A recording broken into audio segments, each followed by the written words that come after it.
আল্লাহ পাক 7টা আসমান বানাইছেন।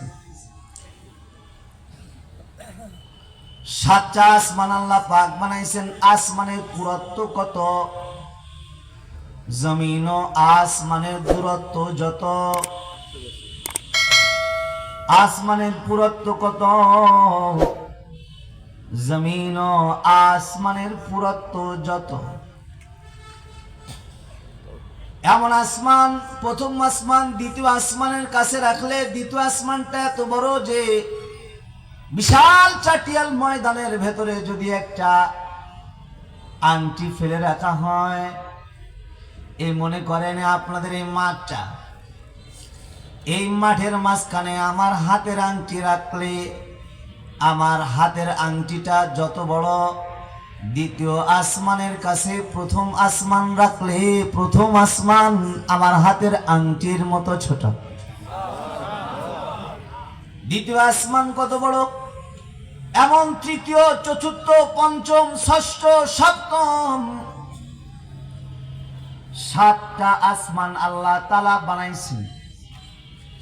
যে 7টা আসমানের 7টা গেট বানাইছেন, প্রতিটা গেটে গেটে আল্লাহ তাআলা নিজের নাম লিখা রাখছেন, সাথে তার দোস্তের নামও লিখা রাখছেন। আল্লাহ তাআলা এমন কোন জায়গা নাই যেথায় আল্লাহ তাআলা তার বন্ধুর নাম রাখে নাই। আল্লাহ তাআলা আযান দিয়েছেন, উম্মতে মুসলিমাকে নামাজে ডাকার জন্য আযান দিয়েছেন। আযানের ভেতরে আল্লাহ নিজের নাম রাখছেন, সাথে দোস্তের নাম রাখছেন। আশহাদু আল্লা ইলাহা ইল্লাল্লাহ, আশহাদু আন্না মুহাম্মাদার রাসূলুল্লাহ।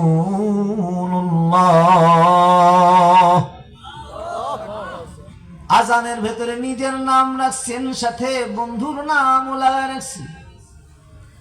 আকামতের ভেতরে আল্লাহ তাআলা নিজের নাম রাখছেন, তো বন্ধুর নাম লাগায় রাখছেন। আল্লাহ তাআলা নামাজের ভেতরে নিজের নাম রাখছেন, দুরূদ দিয়া বন্ধুর নামটাও লাগায় রাখছেন। শুধু আমার নাম নিলে হইতো না, নামাজ যদি কবুল বানাইতে চাও তো নামাজে আমার বন্ধুর নাম নাও, তবে ভুলে নিবা না আমার বন্ধুর নাম। যদি কেউ ভুলে নাই তাহলে তার জন্য আবার 2টা সেজদা অতিরিক্ত ওয়াজিব হয়ে যায়। তার মানে নাম নিবা আমার বন্ধুর, বুঝাসি না, ভুলে নিবা না, ভুলে নিবা না। হানাফি ফিকহে আছে যে কেউ যদি 3 রাকাত 4 রাকাত নওয়ালাত নামাজের দ্বিতীয় রাকাতে আত্তাহিয়াতুল পরে দুরূদ শরীফ শুরু করে দেয় আর নবীর নাম পর্যন্ত চলে যায়, তাহলে তার জন্য সেজদায়ে সাহু ওয়াজিব হয়ে যায়। তার মানে ভুলে নিছো, ওয়াজিব হয়ে গেছে। বুঝা শুনা নবীর নাম নিতে হয়, কারণ আল্লাহ পাকের চাওয়া হলো আমার বন্ধুর নাম সব জায়গায় থাকবে। আল্লাহু আকবার। এমন কোন পয়গম্বর নাই যে পয়গম্বরকে দিয়া আমার নবীর আলোচনা করায় নাই। বাবা আদম আমার নবীর আলোচনা করছেন, আদম থেকে ঈসা পর্যন্ত এমন কোন পয়গম্বর নাই যে পয়গম্বরে আমার নবীর আলোচনা করে নাই। এমন কোন পয়গম্বর নেই যে আমার নবীর আলোচনা করে নাই। হর পয়গম্বর আমার নবীর আলোচনা করছে। কারণ এই নবীর নাম নিলে কি লাভ হয়, এটা আমাদের আদি পিতা বাবা আদম সচক্ষে দেখে আসছেন। নবীর মর্যাদা আল্লাহর কাছে কত বেশি, কত প্রিয়, এটা আদম দেখে আসছেন। এজন্য নিঃসন্তান হযরত শীশকে পাশে বসায়া ওসিয়ত করছেন। হযরত আদম আলাইহিস সালাতু ওয়াস সালামের সন্তানদের মধ্যে একজন মাত্র ছিলেন যিনি পয়গম্বর, হযরত শীস। কি নাম? কথা বলে না, কি নাম? শীস আলাইহিস সালাম। এই শীস আলাইহিস সালামকে পাশে বসাইছেন হযরত আদম। পাশে বসায় বলে, বেটা তোমাকে একটা গোপন রাজ শিখায়, এটাকে ওসিয়ত ধরো। বেটা জিন্দেগিতে যত দোয়া করবা, প্রত্যেকটা দোয়ার ভেতরে মুহাম্মাদের নামকে ওসিলা বানায় দোয়া করবা। যদি করো তাহলে তোমার জিন্দেগির প্রতিটা দোয়া আল্লাহ কবুল করবেন, এটা আশা করা যায়। কি করবেন? কবুল করবেন, আশা করা যায় কবুল করবেন। হযরত শীস বলে, বাবা এটা আপনি কেমনে বুঝলেন যে দোয়া কবুল হইতো? বলে, আমার পরীক্ষিত আমল, যে আমি নিজে পরীক্ষা করছি আর জিতছি, ফজিলত দেখেছি, এটাই তোমার কাছে বয়ান করছি। কিভাবে হইল? বলে, যখন আমাকে আর তোমার মাকে জান্নাত থেকে আল্লাহ পাক বাইর করে দিয়েছেন, জমিনে ফালায় দিছে। ফালায় দেওয়ার ঢং ছিল এমন যে আমাকে ফেলেছে এক প্রান্তে, তোমার মাকে ফেলেছে আর এক প্রান্তে। তোমার মায়ের মায়ায় আর নিজের ভুলের কারণে 360 বছর ধরে আমি কাঁদছি। কোথায় আমার প্রিয়তমা বিবি, আমার হাওয়া কোথায়? এই বইলা 360 বছর কাঁদছি।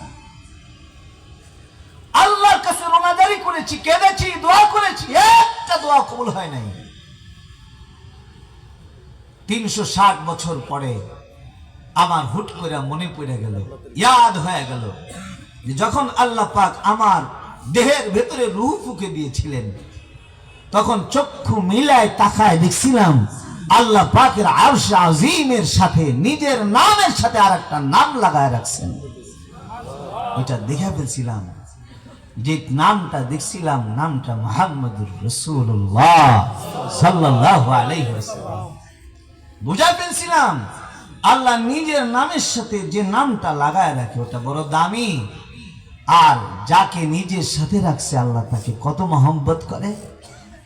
360 বছর পর ইয়াদ হইল, আর আমি তৎক্ষণাৎ দেরি করলাম না, সাথে সাথে 2টা হাত উঁচা করে দিলাম, আর সে নামের ওসিলা বানাইলাম। ওসিলা বানায় আল্লাহর কাছে ফরিয়াদ করে বললাম, আল্লাহ তোমার সাথে আর একটা নাম আমি দেখছিলাম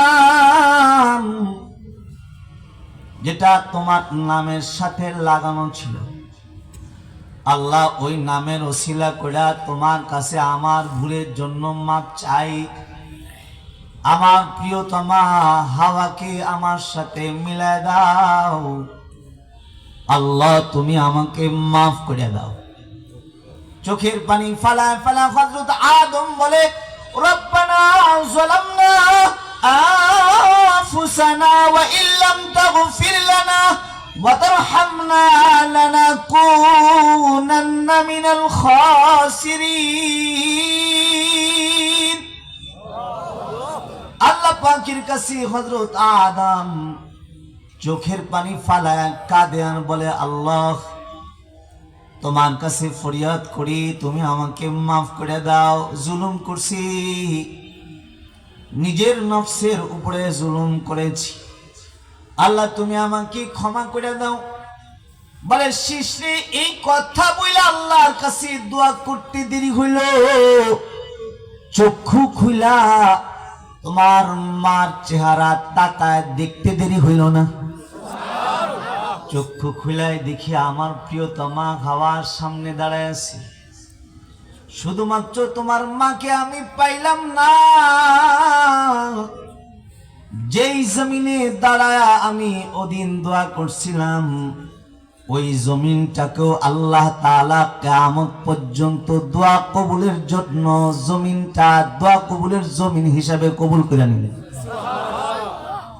এমন কবুল করলেন আল্লাহর নবী বলেন যে এই আরাফার ময়দানে যদি কোনো হাজী যায় আর আরাফার আমল যদি কারোর কবুল হয়ে যায় তাহলে তার হজও কবুল হয়ে যায়।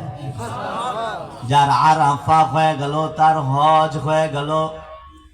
এটা এমন একটা মাকবুল জমিন যে জমিনে কোন মুমিন আল্লাহর কাছে দোয়া করলে আল্লাহ ওইটা কবুল করে নেয়। আরাফার ময়দানে দোয়া করলে দোয়া কবুল হয়, কিয়ামত পর্যন্ত কবুল হয়। বলে শিশরে, এজন্য জিন্দেগিতে যত দোয়া করবা সব দোয়ার ভেতরে মুহাম্মদুর রাসূলুল্লাহকে ওসিলা বানায় দোয়া করবা। কি বানায় দোয়া করবা? কারণ এমন একটা নাম, এটা দোয়ায় ঢুকলেও কবুল হয়, বদ দোয়ায় ঢুকলেও কবুল হয়। এই শুধু মুহাম্মদুর রাসূলুল্লাহর নাম দোয়ায় ঢুকলে কবুল হয় না, বদ দোয়ায় লাগলে ওইটাও কবুল হয়। আল্লাহু আকবার বলেন। বদ দোয়ায় লাগলে ওইটাও কবুল হয়। দুইটা দৃষ্টান্ত দিই, সহজে বুঝবেন। আপনার কষ্ট হইতেছে? হ্যাঁ, দুইটা দৃষ্টান্ত দিই, সহজে বুঝবেন। একটা দৃষ্টান্ত হাদিসের পাতা থেকে দিই, আর একটা দৃষ্টান্ত সিরতের কিতাব থেকে দিই। যে কোন দোয়ার ভেতরে ঢুকলে মুহাম্মাদের নাম ওসিলা হয়ে গেল, দোয়া কবুল হয়ে যায়। বদ দোয়ার ভেতরে ঢুকলেও ওই বদ দোয়া কবুল হয়ে যায়। দোয়ায় ঢুকলেও কবুল হয়, বদ দোয়ায় ঢুকলেও কবুল হয়। বদ দোয়ায় ঢুকলে কেমন কবুল হয়? ওই যে নবীর একজন আশিক সাহাবী আব্দুল্লাহ বিন যায়েদ বিন আব্দুর রাব্বি, নবীর আশিক সাহাবী, নবীর ইন্তেকাল হয়ে গেছে মদিনায়। খবর চতুর্দিকে ছড়ায় পড়তেছে, নবী আর নাই, নবী নাই, চলে গেছে। হযরত আবু বকর তো বুকের ভেতরে জমাট রক্ত নিয়ে দাঁড়ায় আছে, যে আমি যদি সবর না হই তাহলে উম্মত বেসবর হয়ে যাবে। জমাট রক্ত নিয়ে আবু বকর দাঁড়ায় আছে, আর হযরত ওমর হাতে তরবারি নিয়ে দাঁড়ায় আছে। কেউ যদি বলে যে নবী নাই, তা কল্লা উড়ায় দিব। আমি নবীর ইন্তেকাল মানতে রাজি না। হযরত ওমর দাঁড়ায় গেছে, নবীর ইন্তেকাল মানতে আমি রাজি না। কারণ সাহাবীদের নবীর প্রতি ইশক আর মহব্বত আমার আপনার ঢঙে ছিল না।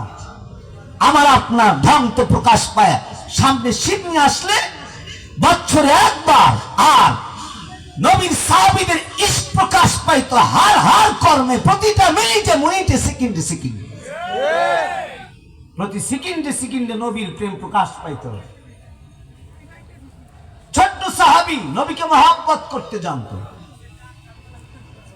নবীর একজন সাহাবীর নাম বলছি, হযরত তালহা বিন বারা রাদিয়াল্লাহু তাআলা আনহু। এই তালহা বিন বারা কেবলমাত্র কিশোরে পা দিয়েছেন, দুই চারটা মোজ উঠতেছে, জওয়ানিতে পা দিবে দিবে ভাব, ছোট ছোট করে মোজ উঠবে এই ভাব নিতেছে। হযরত তালহা বিন বারা রাদিয়াল্লাহু তাআলা বয়স এইখানে গেছে।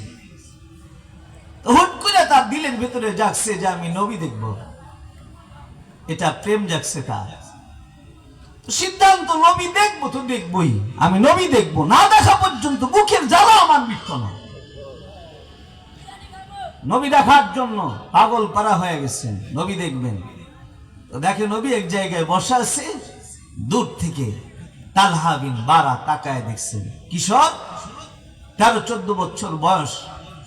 হযরত তালহা বিন বারা তাকায় দেখতেছে, ওই যে নবী। এক নজর যখন দেখছে, আগের জ্বালা যদ্দূর ছিল, এখন দেখার পরে জ্বালা আরো বাড়ছে।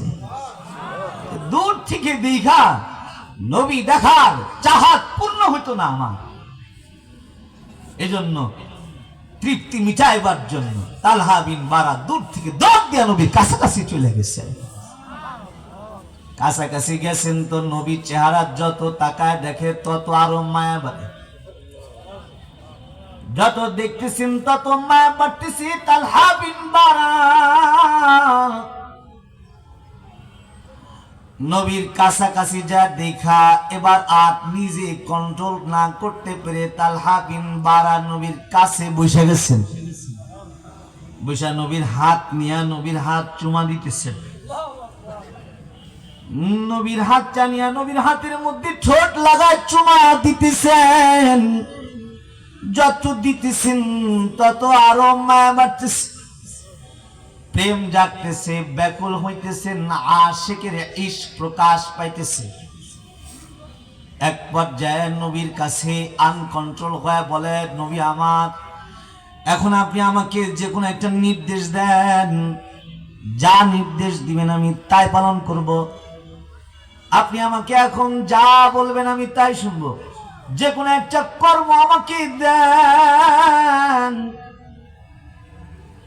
তালহা বিন বারাক নবীকে বুঝাইতে চায়, নবী আমি আপনাকে ভালোবাসি, এটা আপনি একটু দেখেন কেমন বাসি। নবী আমার বললেন, সত্যি কি কিছু একটা কর্ম দেখাইবা? তালহা বিন বারাক বলে, একটু বইলা দেখেন না হুসাকার।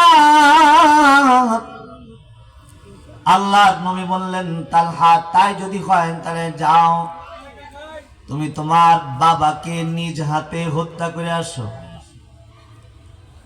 আপনাকে যদি এখন আমি বলি, আমি তো ওয়ারাসাতুন নবী দাবিদার, জান না আপনার বাবাকে একটা চপাটাঘাত করে আসেন, আপনি বলবেন হুজুর বাপরে করব না, আপনারে করব, টেনশন আছি, এটাই না আপনি বলবেন। আল্লাহর নবী বলছেন, আবু তালহা সত্যই কি প্রেম প্রকাশ করবার চাও, আমার নির্দেশ মানতে চাও? বলে, হ্যাঁ সরকার, একটু নির্দেশ দেন। নবী বলে, যাও তাহলে তোমার বাবাকে হত্যা করে আসো। বলতে দেরি হয়েছে, তালহা বিন বারার কোমর থেকে ছুরি বাইর করতে দেরি হয় নাই। আল্লাহু আকবার বলেন, আর আসতে বলেন আল্লাহু আকবার।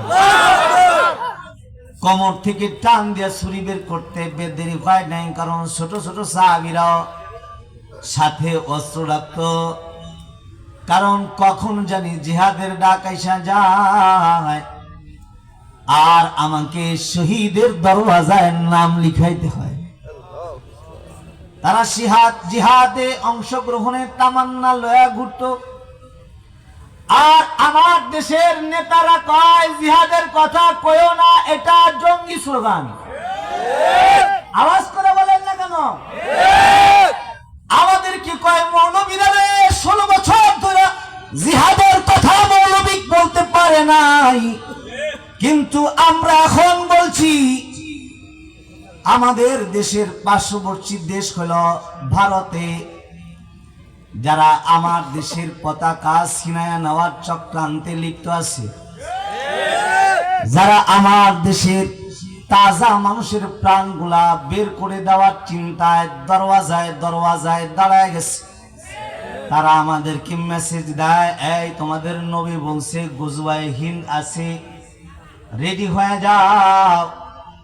বাংলার 17 কোটি মুসলমান সজাগ আছে, আমরা তো ওই তামান্না লয়া ঘুরি, যদি কখনো গজওয়ায়ে হিন্দের ডাক এসে যায় আর কোন কুলাঙ্গার আমার দেশের রক্ত নেওয়ার পিপাসা লয়ে ভিগা যায়, ঢুকতে পারবে, হাত পালিয়ে বের হতে পারবে না।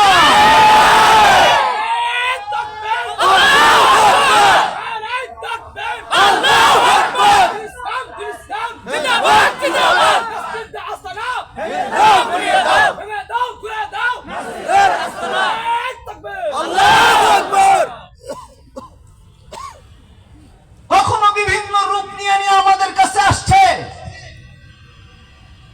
যেই রূপ নিয়ে আসো সব মুখোশ আমাদের চেনা, যেই পরিচয় আসো সব পরিচয় আমাদের চেনা। এ স্বাধীন সার্বভৌমের উপরে কদম ফেললে ওই কদম সুস্থ বলে ফিরতে আমরা দিব না, দিব না, দিব না।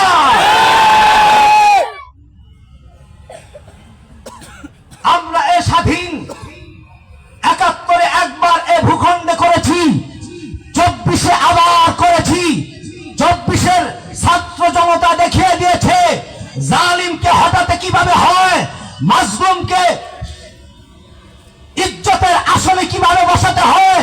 বাংলার 16 কোটি মুসলমান দেখেছে মাজলুমের দশা কি হয় আর জালেমের পরিণতি কি হয়। আগামীতে কোন জালেম এই ভূখণ্ডের একটা স্বাধীন পুরুষ বা নারীর দিকে যদি চোখ তুলে তাকায়, চোখ উপড়ে ফেলা হবে, সুস্থ থাকতে দেওয়া হবে না? হবে না। প্রিয় হাজিরিন, আমরা স্বাধীনকামী মানুষ, আমরা শান্তিপ্রিয় মানুষ, জিহাদের তামান্না লয়ে ঘুরি, এটা আমাদের ইমানের দাবি, ঠিক না ঠিক?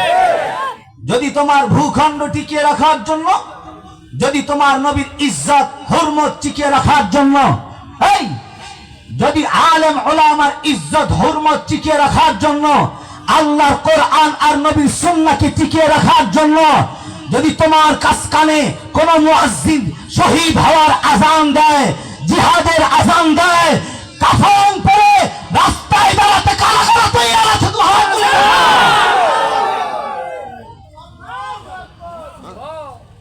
আছেন তো, রাজি আছেন তো ইনশাআল্লাহ? আল্লাহ তাআলা হার মুমিনকে কবুল আর মঞ্জুর করে নেন, বলেন আমিন।